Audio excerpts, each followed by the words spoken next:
صوت الصحافة، نبض الخبر. أكد المدرب أرني سلوت على القيمة الاستثنائية التي يمثلها محمد صلاح داخل تشكيلة ليفربول، لا سيما مع اقتراب رحيله المعلن بنهاية الموسم، واصفا قدرته التهديفية بأنها أمر طبيعي،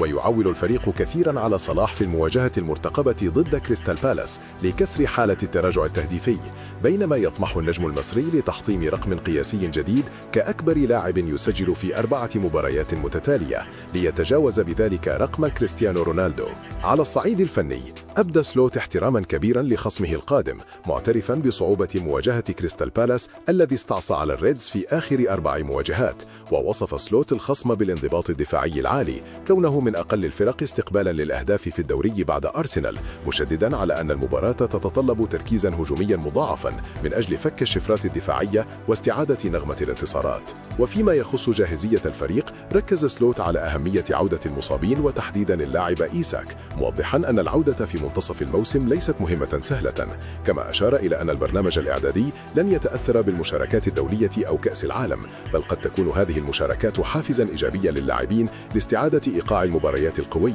وتطوير مستواهم تدريجيا، معربا عن تفاؤله بعودة الجميع إلى كامل قوتهم. اختتم سلوت حديثه بالتشديد على طموح الفريق لإنهاء الموسم بأفضل صورة، وهو ما يتطلب تكاتف المهاجمين وصناعة فرص أكثر فاعلية. ورغم الجدل الدائر حول مستقبل النجوم مثل صلاح وآليسون، يظل التركيز الفني منصبا على تحسين ترتيب الفريق في الدوري، حيث يسعى ليفربول لتجاوز مركزه الخامس الحالي والزحف نحو المربع الذهبي خلال الجولات المتبقية. صوت الصحافة، نبض الخبر.